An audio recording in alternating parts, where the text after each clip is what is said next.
गिबियावनो नायगिरि नोंथांमोन बयखौबो आंनि बे चेनेलाव बरायबाय। जों दिनै क्लास 10 नि मेथ्सनि सोंनाय बिदां 8.1 निफ्राय क्वेश्चन नम्बर 8, 9, 10 खौ सल्व खालामगोन। सिगांनि भिडिअ नोंसोरो बे 1 निफ्राय 7 सिम जेसेबां क्वेश्चन्स दंमोन बिनि सल्व खालामनायफोरखौ नुबाय। जुदि नोंथांमोना नुवाखैब्ला आरो नायनो गोसोब्ला बे भिडिअनि डिसक्रिप्शननि गाहायाव आं लिंक होना दोनखादों, बावहाय थांना नायहैनो हागोन। आरो लोगोसे नोंथांमोनखौ आं मोनसे खोथा खावलायनो सानो, जुदि नोंथाङा बे 8, 9, 10 नि सल्व खालामनायखौ मोजां बुजिनो सानदोंब्ला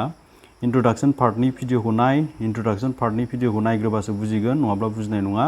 आरो बे इंट्रोडक्शन पार्टनि भिडिअखौ नायनो थाखाय बे भिडिअनि डिसक्रिप्शननि गाहायाव लिंक होनाय दङ, बावहाय थांनानै नायहैनो हागोन, नङाब्ला आइ बाटनाव थांनानैबो नायहैनो हागोन। स' बिदिब्ला नायलांदो 8, 9, 10 खौ जों बोरै सल्व खालामगोन।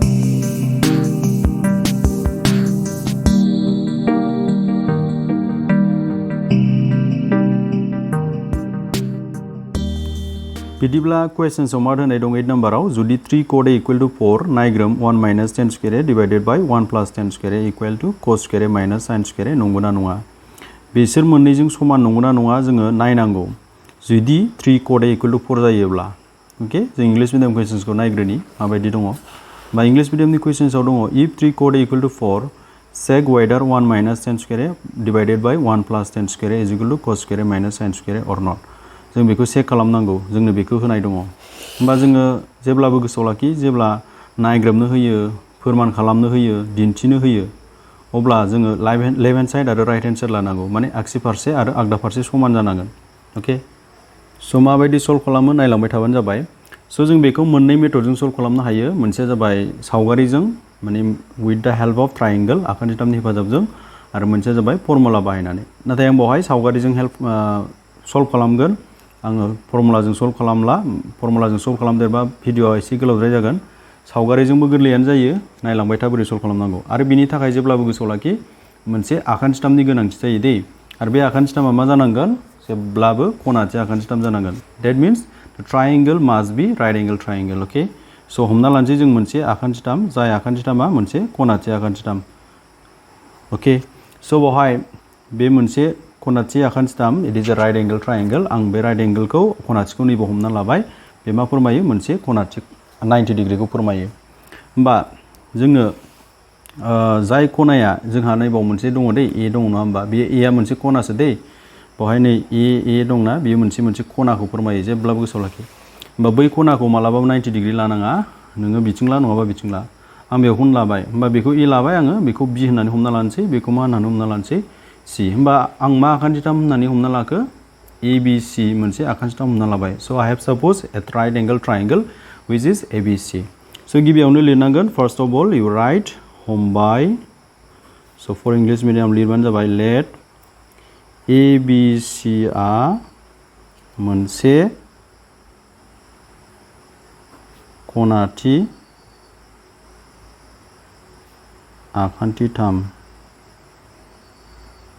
आखान्थिथाम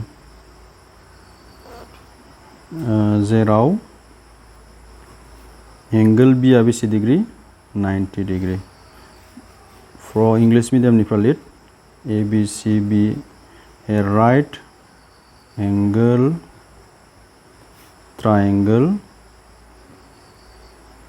एट बी। माने जोङो बेवहाय मोनसे आखान्थिथाम हमना लाबाय, बेयो मोनसे खनासे आखान्थिथामनो, आरो बेयो बबेयाव खनाथि जाना दङ? नैबे बियाव जाना दं। ओके, स' दानिया नोंहा मा होनाय दंमोन? What was given? You just right now. बेखौ लिरदो, मा होनाय दंमोन? स' होनाय दं, फार्स्ट स्टेपआ बेनो दे, माने आखान्थिथाम हमना लाग्रो। आखान्थिथाम हमखांनायनि उनावहाय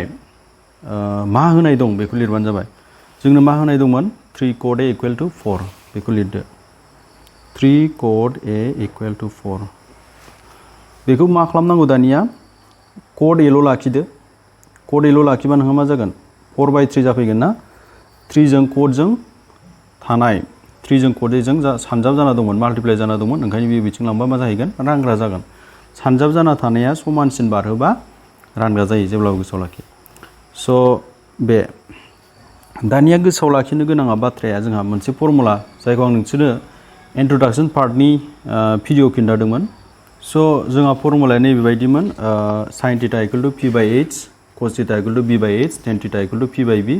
cosec theta या सोरनि उल्टा होनदोंमोन आं sin theta नि उल्टा दे ओंखायनो जेब्ला sin theta या p by h जायो cosec theta या मा जायो h by p जायो माने उल्टायो होमबा जोंहा बावहाय मा होनाय दं tan theta या p by b जायो होमबा cot theta मा जागोन cot theta या tan theta नि उल्टा दे cot theta tan theta नि उल्टा बा जों मा लिरनो हायो b by p लिरनो हायो बे p by b बोन बियो मा जागोन b by p उल्टा जागोन होमबा p माने मा जाय आंनि सिगांनि भिडिअखौ नायाखै नोंथांमोना बुजिनाय नङा p माने पारपेन्डिकुलार माने थोंगोर आखान्थिखौ होनना बुङो मोनसे खनाथि आखान्थि नामाव नैबेखौ मा होनना बुङो थोंगोर आखान्थि होनना बुङो दै माने p जों दिन्थिनाय जायो बेखौ आरो हासाया जाबाय b हासाखौ b जों दिन्थिनाय जायो नैबे जाबाय हासा बेखौ हासा होनना बुङो आरो हाइपोटेन्यूसआ जाबाय मा लाव आखान्थि माने नैबेखौ लाव आखान्थि जायखौ जों माजों दिन्थिनाय जायो h जों दिन्थिनाय जायो स' ओंखायनो जोङो cot theta नि जायगायाव मा लिरनो हायो b by p लिरनो हायो ओके स' cot a बाबो जों बेखौ लिरनो हागोन माने फर्मुलाया बेनो दै बा cot a बाबो बेनो cot theta बाबो बेनो होमबा b by p लिरनो हायो जों b by p equal to मा जाना दं 4/3 स' फर्मुलाया मा cot theta equal to b by p okay नाय स' बेखौ गोसोआव लाखि बे cot a बाबो जों बेखौनो लिरनो हागोन cot b बाबो cot c बाबो जों बेखौनो लिरनो हागोन ओके बे फर्मुलाखौनो आरो होमबा नाय b माने माखौ फोरमायोनो हासाखौ फोरमायो p माने थोंगोरखौ फोरमायो होमबा बावहाय बबे b जादों बबे p जादों आं दानि बावैसो खिन्थाखाबायना नैबे b नो होमबा जों बेखौ मा लादोंमोन a बेखौ मा लादोंमोन c बे मामोन b होमबा b आ सोर जाना दं a b आ जाना दं ना होमबा p आ सोर जाना दं b c आ ओके स' b होननाय लोगो लोगो हासाखौ लिरदो हासाया सोर जाना दङ a b ओंखायनो आं a b खौ लिरसिगोन दै हासानि जायगायाव a b खौ लिरबाय p आ माखौ फोरमायोनो p माने थोंगोर आखान्थि फोरमायो थोंगोर आखान्थिया सोर जाना दंनो b c आ ओके b c नाथाय मोनसे बाथ्रा आं बुंखानो सानो बे b आ बे p आ बे h आ बे जेब्लाबो बेनो जाबाय थागोन बे नङा बियो खना लानानैसो जागोन बेवहाय जुदि a खनाखौ लानाय हिसाबैसो बे जादों दै जुदि आं c खनाखौ लायोमोनबा बेलेग जागौमोन आंनि सिगांनि भिडिअखौ नायबानो नोंसोर बुजिगोन आं बावहाय बुंबाय थाला स' बिनिफ्राय जों नैबेखौ लिरनो हागोन दै a b equal to 4 b c equal to 3 नाथाय मानो लिरनो हागोन नाय a b by c आ सोरजों समाननो 4/3 जों समाननो होमबा a b by b c आ 4/3 जों समान जानोब्ला माने समानखा होननानै जों मोनखाबाय होमबा a b आ मा जाथारनांगोन 4 जाथारनांगोन b c आ मा जानांगोन 3 जाथारनांगोन होमबासो बेबो 4/3 जागोन 4/3 बासो 4/3 जों समान जागोन नङा होमबा जुदि 8/5 बाथ' 4/3 जों समान जानो हानाय नङा ओंखायनो a b आ by b c आबो मा जानांगोन 4/3 जाथारनांगन माने a b आ 4 जाथारनांगोन b c आ मा जाथारनांगन 3 जाथारनांगोन ओके स' जों a b आरो b c आखान्थिनि जखाखौ मोनबाय स' finally we have obtained the length of a b and b c होमबा a b आ बेसेनो नैबियो 4 आरो b c आ बेसेनो नैबे b c आ 3 नो ओके स' जोंहा दायो माखौ मिथियाखै a c खौ मिथियाखै जों बे a c आखान्थिनि जखाखौबो मिथिथारनांगोन we must know the length of a c स' बिनि थाखाय जों मोनसे फर्मुला बाहायगोन आरो बे फर्मुलायानो जाबाय मा पाइथागरासनि फर्मुला जायखौ नोंसोर क्लास 9 आव सोलोंबोखादों स' पाइथागरासनि मावसुला बिदि दे h square equal to p square plus b square नोंसोरथ' बिदि मोनबोआखैमोन नाथाय आं गुसुङै बिदि लिरदों आरो बेखौ गोसोआव लाखिनो गोरलै h माने हाइपोटेन्यूस माने लाव आखान्थिनि स्क्वायर इक्वल टू पारपेन्डिकुलार स्क्वायर जायखौ जोङो थोंगोर स्क्वायर होनना बुङो बर'नि आरो बेसनि स्क्वायर माने हासानि स्क्वायर बे जाबाय पाइथागरासनि मावसुलुमोन जायखौ नोंसोर क्लास 9 आव मोनबोदों होमब्ला बावहाय h आ बबे आं दानिसो खिन्थाखादोंमोन ना h आ सोर नैबे नै a c आ बा h स्क्वायर माने मा स्क्वायर a c स्क्वायर बा p स्क्वायर माने मा स्क्वायर जागोन p स्क्वायर माने b c स्क्वायर जागोन ना होमबा b आ मामोन a b होमबा a b स्क्वायर जासिगोन b स्क्वायर माने a b स्क्वायर b आ माखौ फोरमायदों a b खौ ओंखायनो b स्क्वायर माने a b स्क्वायर होमबा जों आखान्थिथाम a b c निफ्राय बेखौ लिरनो हायो मा बाहायनानै पाइथागरासनि फर्मुला बाहायनानै ओंखायनो जों बेखौ लिरसिगोन लिरदो आखान्थिथाम a b c निफ्राय आं गुसुङै लिरनोसै इंलिश मिडियामफोरना लिर from triangle a b c मा लिरनो हायोनो a c square equal to b c square plus a b square नैबेखौ लिरबाय दे आं नैबे दानि बावै मोननाय नैबेखौ लिरबाय बे पाइथागोरासनि फर्मुलायाव फैदों ओके होमबा मानफोरखौ फजनसै जोङो AC निखौ जों मिथिया BC निखौथ' मोनखाबाय नै BC निया बेसेमोन BC निखौ 3 मोनदोंमोन ना नै बे 3 खौ बाव फज'दो होमबा BC स्क्वायर होमबा 3 स्क्वायर जागोन AB स्क्वायर होननाय लोगो लोगो नोंहा AB आ 4 मोन ना AB आ बेसेबां जागोन 4 स्क्वायर जागोन ओके स' 3 स्क्वायर माने 3 into 3 9 4 स्क्वायर माने 4 into 4 जायो 16 होमब्ला जोङो बिसोर मोननैजों प्लास खालामबा बेसे मोनगोन 25 मोनगोन जोङो AC नि मान नांगौ दै AC नैबे AC नि मान नांगौ जोंनो बा जोङो स्क्वायरखौ दाननांगोन स्क्वायरखौ दाननोब्ला मोनसे खामानि मावनो हायो बेखौबो स्क्वायर खालामना ला नोङो बेखौ स्क्वायर खालामबा मा जायो 5 स्क्वायर खालामना लानो हायो होमबा बिथिंबो स्क्वायर दं बिथिंबो स्क्वायर दं दानजाबाय ना होमबा AC इक्वल टु 5 मोनबाय नाथाय बे फर्मुलाखौ माने बे स्क्वायर दाननाय फर्मुलाखौ गासिबोनिबो बेलायाव बाहायनो हाया दै बावहाय आखान्थिथामनि बेलायावबा बाहायनो हागोन खिन्थु बेलेग माखासेनि फर्मुलायाव बाहायनो हाया गोसोआव लाखिखा आरो बेखौ मानो बाहायनो हाया नोंसोर आंनि सिगांनि भिडिअ नायबानो बुजिगोन बिदिब्ला जों AC निखौ बेसे मोनखो 5 मोनबाय होमबा जोंहा मोनथाम आखान्थिनि जखाखौ दायो दिहुनग्रोना लानानै मोनग्रोबाय एबारसो जोङो माखौ दिहुननो थिनदोंमोन जों बेखौ आरामसे दिहुननो हासिगोन होमबा नायलांबाय थादो दानिया बोरै सल्भ खालामगोन स' बेखौ दिहुननाय सिगां कुवेसन्सआव खनसे नायबावदो 1 minus 10 square 1 plus 10 square equal to cos square minus sin square दङ होमबा जोङो 10 square A 10 square A दङ नुदों cos square sin square नुदों जों माखौ दिहुनग्रोगोन 10A cos A sin A मोनथाम खनासे रुजुथायनि जों भेलु दिहुनगोन स' फार्स्ट वी विल फाइन्ड द value of trigonometric ratios of 10A and cos A and sin A स' आं माखौ दिहुनग्रोनोसै दायो sin A खौ दिहुनग्रोना लानोसै दै sin A बा जों मा लिरनो हायो आं दहायनि फर्मुला खिन्थादोंमोन ना नोंसोरनो नैबेखौ लिरनो हायो sin A होननाय लोगो लोगो जों P/H खौ लिरनो हायो बे फर्मुला दै जाय नट खालामना लायाखै बेखौ नट खालामना ला बा sin थीटा फर्मुलाया नै sin थीटा इक्वल टु मामोन P/H मोन बे फर्मुलाखौ बाहायबाय जों होमबा P माने मामोनलाय थोंगोर जायखौ आं नोंसोरनो खिन्थाखाबाय नै P माने थोंगोर बा P आ सोर जाना दं बेवहाय BC आ जाना दं ओंखायनो P नि जायगायाव मा लिरनो हायो BC H आ सोर जाना दङ H आ जोंहा AC आ जाना दं ओंखायनो H नि जायगायाव AC लिरनो हायो दानियाथ' नोंहा BC नि मानखौ बेसे मोनदोंमोन BC नि मानखौ नोंहा नै मा मोनदोंमोन 3 मोनदोंमोन ना बेखौ फज'दो BC नि मानखौ आं फज'बाय 3 AC खौ बेसे मोनदोंमोन जास्ट AC नि माना नै AC खौल' 5 मोनदोंमोन ना बेखौ बाव फज'बाय होमबा sin A नि भेलुखौ बेसे मोनखो 5/3 मोनबाय जोङो सरि 3/5 मोनबाय दानिया जोङो आरोबाव cos नि दिहुननि cos A बा मा जागोन cos A नि फर्मुलाया जाहैबाय B/H आं दानि बावै खिन्थाखानाय फर्मुलाया दै cos theta equal two B/H होमबा B माने माखौ फोरमायो हासा H माने हाइपटेनिउसखौ फोरमायो बावहाय B आ बबे AB आ ओंखायनो B नि जायगायाव जों मा लिरनो हायो AB H आ बबे नै AC आ ओंखायनो H नि जायगायाव AC लिरनो हायो होमबा AB नि मानखौ बेसे मोनदोंमोन AB नि मानखौ जोङो नैबावलायदो नै AB नि माना AB नि मानाबो जोंहा बेसेमोन 4 मोनदोंमोन दै आरो AC नि मानाथ' जोंहा 5 मोनखादों होमबा AB नि माना 4 AC नि माना 5 माने cos A नि भेलुआ बेसे मोनदों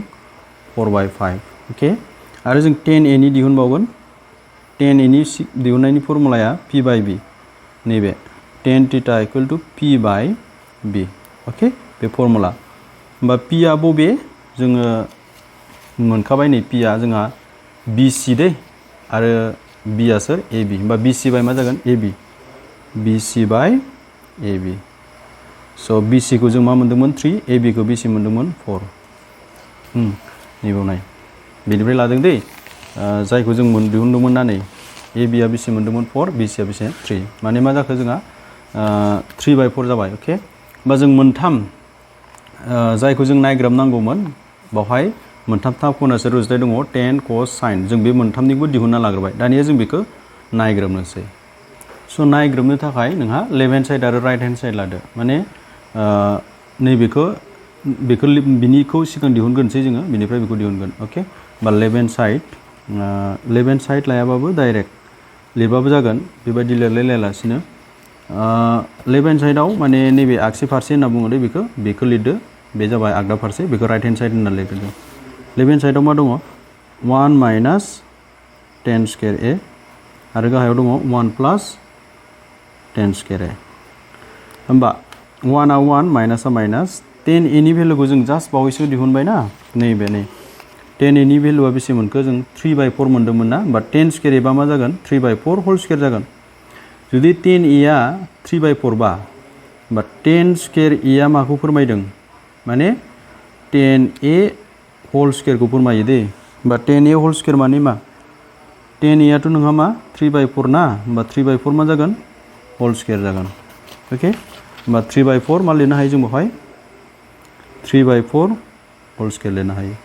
थिग बेबायदिनो बेयावबो 10a नि भेलुआ मा जासिगोन 10 स्क्वायर a नि भेलुआ 3/4 होल स्क्वायर जासिगोन मा नाय 1 आ 1 माइनास आ माइनास 3/4 होल स्क्वायर माने बेसे जागोन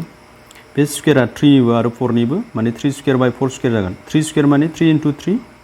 9 4 स्क्वायर माने 4 into 4 बेसे जायो 16 जायो थिग बेबो बिदिनो जासिगोन 9/16 जाबाय स' जोंहा 1 निफ्राय 9/16 खौ जों डाइरेक्ट माइनास खालामनो हाया आरो 1 जों 9/16 खौ डाइरेक्ट प्लास खालामनो हाया ओंखायनो जों मा खालामसिगोन दुसासा लासिगोन बा 1 आरो 9/16 जों डाइरेक्ट माइनास खालामनो हायिखाय दुसासा लाबा माने LCM लाबा LCM आ सोर जागोन 16 जागोन मानो होनबा गाहायाव नोंहा सोरल' दङ 16ल' दङ हारसिंल'सो दं नालाय 16 आनो LCM जागोन होमबा बेहा गाहायाव मा दङ 1 दं ना होमबा 1 जों 16 खौ डिवाइड खालामबाथ' नोंहा रान हरबाथ' 16 खौनो मोनगोन माने 16 जों 1 खौ डिवाइड खालामबा 16 मोना होमबा बे राननानै मोननायखौ जों गोजौनिजों सानजाबनांगौ गोजौआव मा दङ 1 होमबा 1 जों सानजाबबा 16 आनो मोनबाय माइनासआ माइनास 16 जों 16 डिवाइड खालामहरदो 1 खौनो मोनो राननानै 1 मोनो होमबा 1 जों 9 जों सानजाबदो माल्टिप्लाइ खालामबा मा मोनो 16 माइनास 9 मोनो बा गोजौआव 16 माइनास 9 बाय मा मोनो जोङो 16 बेथ' बेनो जास्ट माइनासआल'सो होमबा प्लास जाना दं बेखौनो मोनगोन जों माने जों मा मोनगोन नै अके होमबा बेहाबो गाहायाव 16 दं बेहाबो गाहायाव 16 जों दानलायनो हागोन दे बे गाहायजों गाहाय दानलायनो हागोन जोङो मानो दानलायनो हागोन नोंसोरो नैबे राननाय सिनखौ माल्टिप्लाइ होबानो सानजाब होबानो मिथिगोन आरो होमबा 16 माइनास 9 आ बेसे थागो 16 माइनास 9 आ बेसे जाखो 16 निफ्राय 9 थांबा बेसे थायो बेखौ लिरदो 16 निफ्राय 9 थांबा बेसे जायो 7 16 प्लास 9 माने 25 अके होमबा जोंहा एन्सारखौ बेसे मोनखो 7/25 बेनाबो गाहायनि गैला बेनिबो गाहायनिबो गैला नालाय गोजौआव मायानो थाफिनबाय 16 माइनास 9 गोजौआव गाहायाव मा थाफिनखो 16 प्लास 9 दैट इज 25 होमबा जोङो left hand साइडनिफ्राय 1 minus 10 square 1 plus 10 square नि मानखौ गासै भेलुखौ जों मा मोनहैखो 7/25 मोनहैबाय दानिया जोंहा मा दंबावो राइट हेन्ड साइडआव मा दंमोन नैबे cos स्क्वायर माइनास मानो sin स्क्वायर बा cos square minus sin square cos नि भेलुखौ बेसे मोनदोंमोन cos नि भेलुआ नै दे cos नि भेलुआ बेसे 4/5 बे cos नि भेलु दै 4/5 आरो sin निया 3/5 होमबा 4/5 3/5 स' स्क्वायर थानायखाय स्क्वायरा फैदों बियो दे होमबा 4/5 माने 16/25 जाखासिगोन मिन्थिखाबाय नोंसोरो आरो बेना बेसेबां जागोन 9/25 बिसोर मोननिफ्रायबो जों डाइरेक्ट माइनास खालामनो हाया ओंखायनो जों LCM लासिगोन माने दुसासा लासिगोन दुसासेसो जागोन बेयावबो 25 बेयावबो 25 दं गाहायाव मोननैबो एखे नालाय LCM आ 25 आनो जासिगोन नोंसोरथ' बेखौ मिथिखायो ना दुसासा लानायखौ जुदि गाहायाव एखे अनजिमा दंबा दुसासेया बेनो जागोन मोनसेल' दंबा बै मोनसे अनजिमायानो जागोन होमबा 25 जों 25 डिवाइड खालामदो रानदो बेसे मोनो 1 जों गोजौनिजों सानजाबबा 16 माइनासआ माइनास 25 जों 25 डिवाइड खालामबा 1 मोनो 1 जों 9 जों सानजाबदो बेसे मोनो 9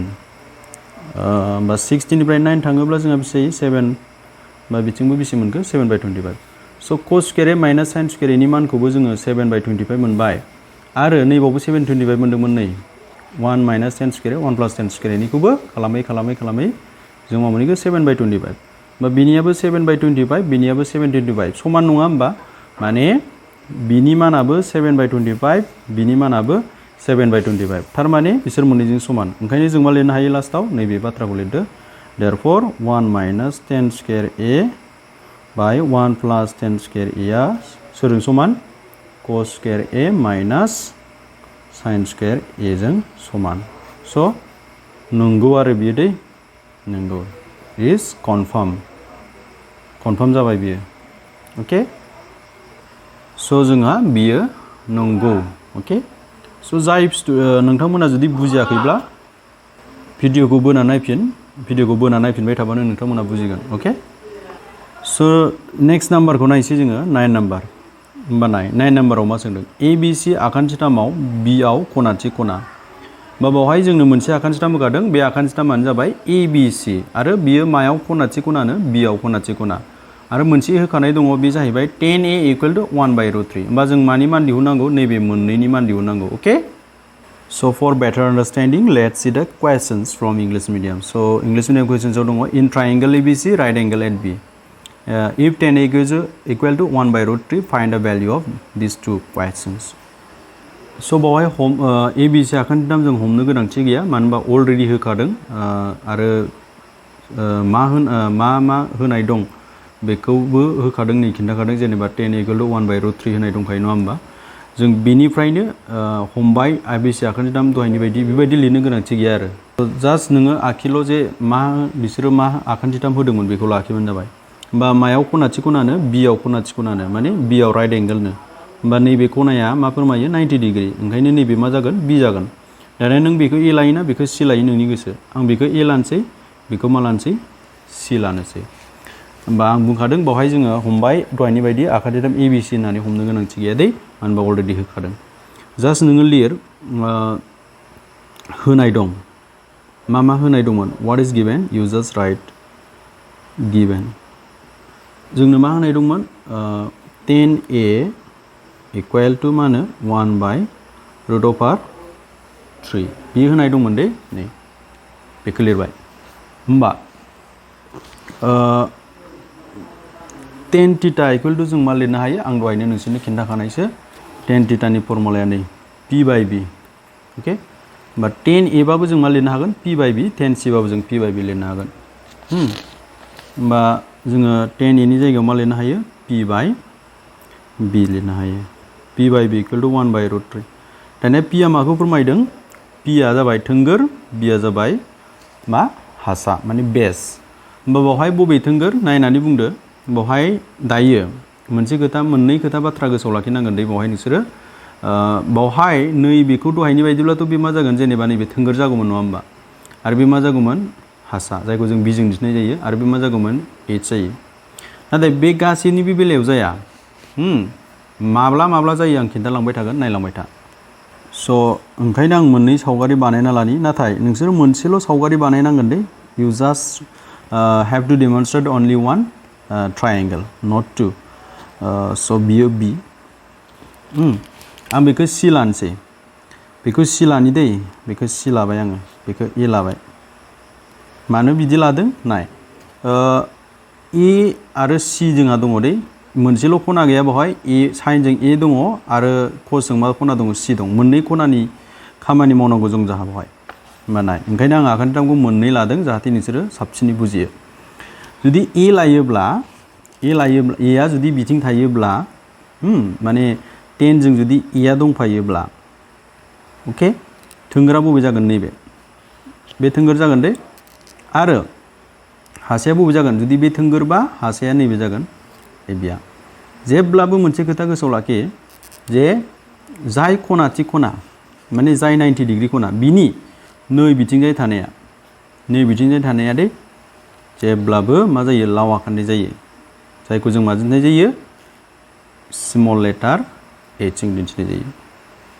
H माने हाइपोटेन्यूज जायखौ जों बर'नि लाव आखान्थि होनना बुङो बेनिफ्राय 10 जों बा कसजों बा साइनजों नैबेयाव लाफानाय खनाया बे खनाखौ नायनानैसो थोंगोरखौ लानाय जायो माखौ लानाय जायो P खौ नैबे P खौ बेसआथ' जोंहा अलरेडि ओंखारखागोन बे P खौ माजों लानाय जायोनो नैबे खनाखौ नायनानै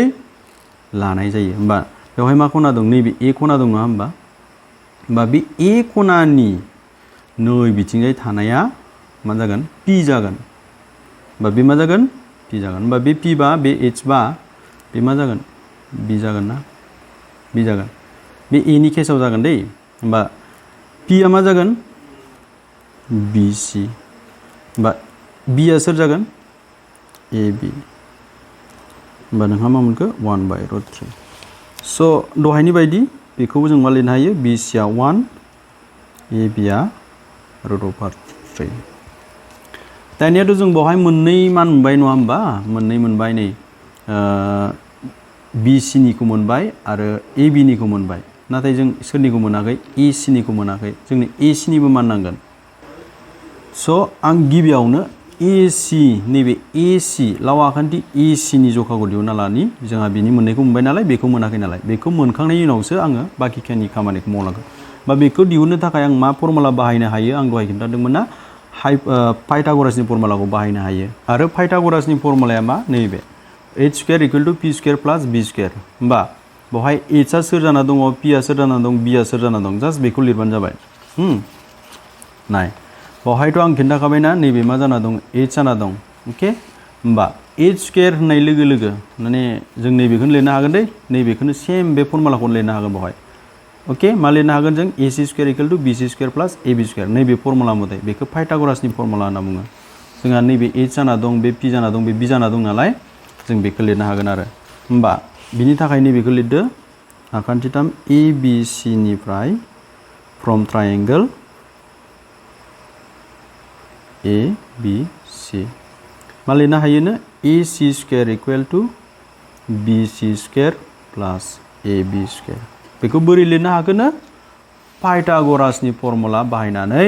आरो पाइथागरासनि फर्मुलाया नै नोंसिनि मोखाङाव दंबाय थायो बे फर्मुलाखौ गोसोआव लाखि आरो बेवहाय बबे h बबे p बबे b आं खिन्थाखाबाय बेफोरखौ लाना जादों दे बियो होमबा AC नि मानखौ जों दिहुनग्रोनोसै बा AC निया बेसे जागोन आदसा BC आ बेसे BC आ 1 बा BC² माने 1² AB आ बेसे √3 बा AB² माने √3²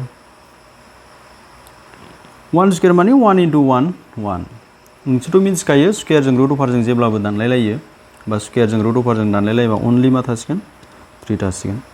होमबा AC² = 1 + 3 बेसे जायो 4 जायो होमबा AC आ बेसे जागोन बेखौ जों मा लिरनो हायो 4² खौ सरि 4 खौ 2² लिरनो हायो ना 2 × 2 4 जों बेखौ मा लिरखो स्क्वायरजों दानो थाखाय आरो बेखौ गासिबो केसाव बाहायनो हाया आं दहाय बुंखादों दै आखान्थिथामनि बेलायावबा जों बाहायनो हागोन होमबा AC = बेसे मोनखो 2 स' जोंहा मोनथाम आखान्थिनि जखाखौ मोनबाय मोनथाम आखान्थिनि जखाया नैबे BC निया 1 बेनिया √3 बेनिया बेसेबांनो 2 नाय दानिया जोङो कुवेशन्सआव थांफिननि कुवेशन्सआव मा दङ नाय कुवेशन्सआव बेनो जे SinA CosA SinC नि मान दिहुननांगौनो होमबा जोंनो मा मान नांगोन नुखाबायना नोंसोरो SinA नि मान नांगोन CosC नि मान नांगोन CosA नि मान नांगोन SinC नि मान नांगोन बिसोर मोननैनि मान नांगोन माने मोननै रोखोमनि मान नांगोन बेवहाय जोंनो SinA आरो नाय साइनजों मा खना दंफायो C साइनजों मोननै खना नांफाना दं नै बावहाय A खना नांफाना दं दै आरो मा खना नांफाना दं C थिग बेबायदिनो cosआवबो मोननै खना नांफाना दं मोनसेया C आरो मोनसेया A होमबा जोङो SinA आरो SinC आरो CosA CosC नि मान दिहुननांगोन मोनब्रैनि मान दिहुनग्रोना लाग्रो जोङो स' SinA नि मान दिहुनना लानि SinA नि मान दिहुननायनि सिगां फर्मुलाया मायामोन गोसोखांदो sin θ = p/h मोन ना बे फर्मुलाखौ लिरबाय आं नै होमबा बेवहाय बबे p बबे h A खना गोनाङा नाय A खनाया नैबे दै नैबे A खना गोनांखौल' नाय दायो नैबेखौल' नाय नैबे C नि बेलायाव फैगोन दे होमबा A खनाखौ नैबिथिं लायोब्ला माने sin cos जों A खनाखौ लाफायोब्ला होमबा p आ सोर जायो BC आ आरो h आ सोर जायो AC आ होमबा नायदो BC बाय जों मा लिरनो हागोन AC लिरनो हागोन होमबा p नि जायगायाव जोङो BC आरो h नि जायगायाव जों मा लिरनो हागोन AC नैबेनिफ्राय जाबाय दे बियो नैबेनिफ्राय अके BC बाय AC होमब्ला BC नि माना बेसे नायदो BC खौ जों बेसे मोनदोंमोन BC खौ 1 मोनदोंमोन ना अके बे 1 जासिगोन बियो बे 1 AC खौ बेसे मोनदोंमोन जों जास्ट बावै नै 2 मोनदोंमोन ना होमबा जों 1/2 मोनबाय बा sin A खौ जों बेसे मोनखो 1/2 थिग बिदिनो माखौ दिहुनबावगोन जोङो cos खौ दिहुनबावगोन अके माने जों A खनाखौ दिहुनग्रोगोन होमबा जों cos A निखौ दिहुनदों cos A नि फर्मुलाया जाबाय b/h cos θ = मामोन b/h मोन ना होमबा b आ सोर जाना दं h आ सोर जाना दं जास्ट नायदो ए गोनां खनाखौ नैबेखौ नायदो नैबे ए गोनां खनाखौ आं बिथिं लादोंमोन ना बेखौ नाय दायो होमबा बिआ सोर जाना दं ए बि आरो एचआ सोर जाना दङ ए सि होमबा मा जागोन ए बि बाय ए सि जागोन स' बिआ जाबाय ए बि एचआ जाबाय ए सि ए बि नि मानखौ बेसे मोन्दोंमोन ए बि नि माना नै ए बि नि माना √3 होमबा ए सि नि माना बेसे 2 होमबा बेखौ लायोबा मा जागोन ए बिआ √3 ए सि आ मा 2 होमबा जोंहा √3/2 मोनबाय cos नि भेलुखौ दाना ए गोनाङा थांबाय एबार मा फैसिगोन सि गोनाङा फैसिगोन दै माने जोङो नैबे ए गोनांखौ दिहुनबाय दायो जोङो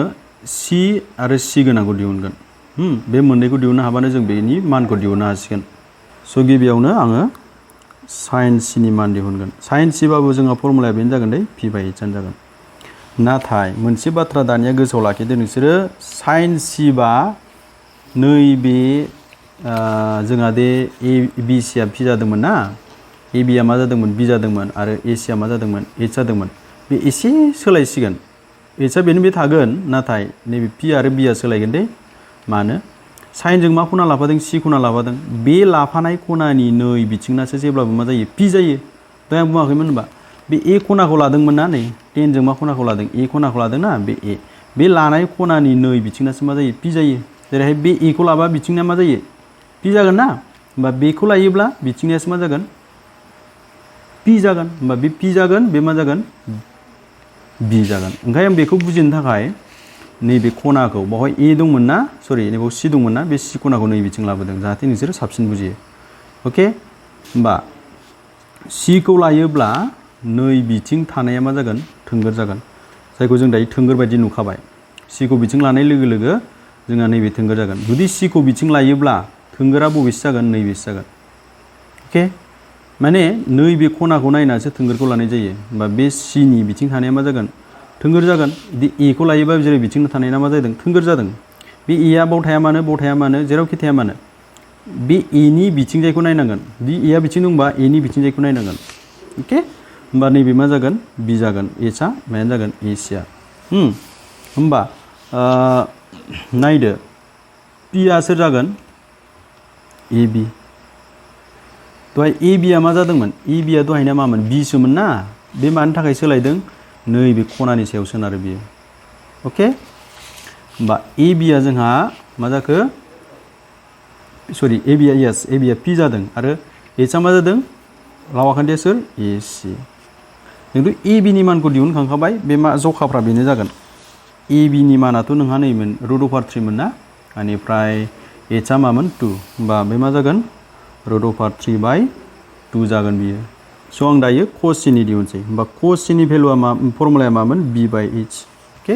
cos θ = b/h मोन ना होमबा b आ मा b आ जोंहा बेखौसो नायदो दायो बैखौ नायनांला दहायनि ए गोनांखौ नायनांला b आ सोर बि सि आ